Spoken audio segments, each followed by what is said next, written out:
Salam and hi everyone, I'm Shaida and right now I'm going to share with you guys a summary of Elaine Showalter, the Feminist Critics paper on gynocriticism titled Towards a Feminist Poetics. Right, this paper is segregated into two parts, which is women as readers and also women as writers. Now let us look at the first part. Right, so Showalter said that women as readers are consumers of male-produced literature, and she mentioned about feminist critique, and this quote here saying, awakening us, which is females, to significance of sexual codes, and she also stated about images and stereotypes of women, and omissions, and also misconceptions of women, and fissures in male constructed literary history. There's also a mention of exploitation and manipulation of the female audience, especially in pop culture. And there's also mention of women as sign, especially in semiotic systems. Now moving on to the second part, women as writer. Showalter mentioned about la gynocritics. There are a few principles within this part, which is the first one being psychodynamics of female creativity, and then the second one she mentioned about linguistics and also problem of a female language. The third one being about trajectory of female literary career or history, and the final one, there should be studies of particular writers and their works. La gynocritique. Why? Why la gynocritique? Well, Showalter said it is a new model or a female framework where we can analyze women's literature based on female experience.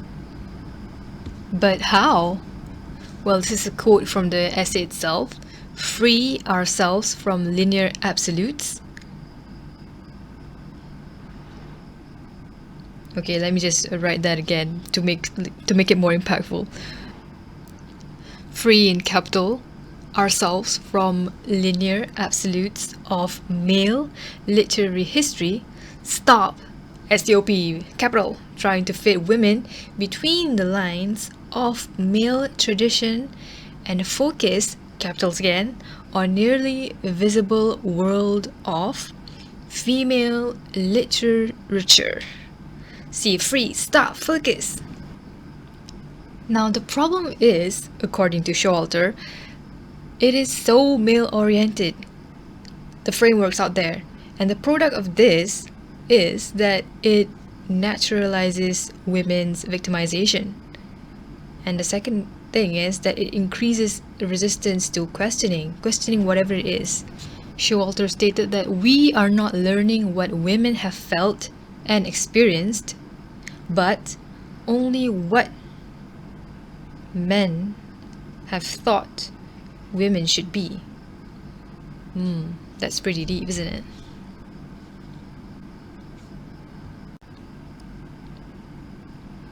Showalter also mentioned that women writers are often studied in isolation, which means we as students are unable to connect those women authors' stories to their experiences. So, what can we do? She suggests that we challenge the periodicity of orthodox literary history and its enshrined canons of achievement.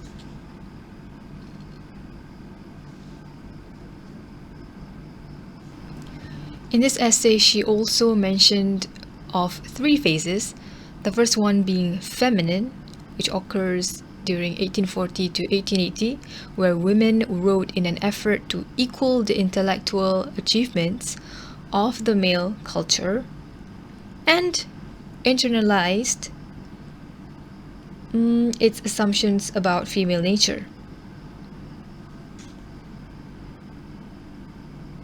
Let me just highlight those. Right. And while they do this, they adopt male pseudonyms.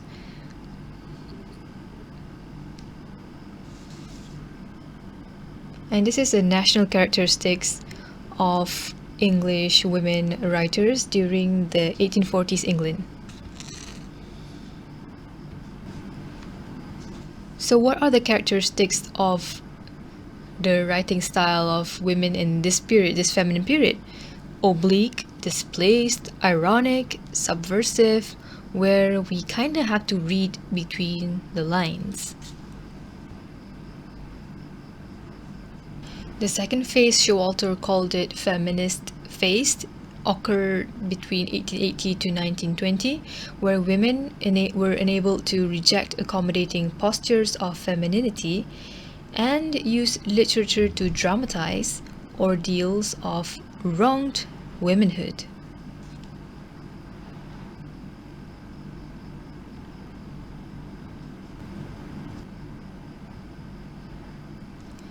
The third and final phase is called the female phase, where it occurs between 1920 and perhaps recently, where women reject both imitation and also protest and turn towards female experience.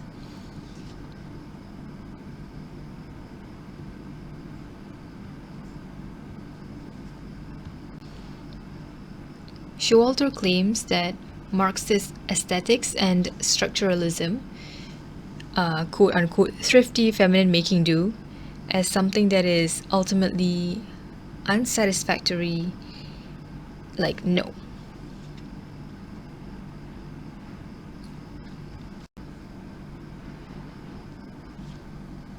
Experience is not emotion. We must protest now in the 19th century against the equation of the feminine with the irrational. This is what is said in the essay. And Showalter also mentioned about task of feminist critics. What are they? Well, the first one is to find a new language, and the second one is to find a new way of reading. Now, new language and new way of reading. How do we do that? Well, Showalter suggests by integrating women's intelligence, experience, reasons, sufferings, skepticism, and also vision.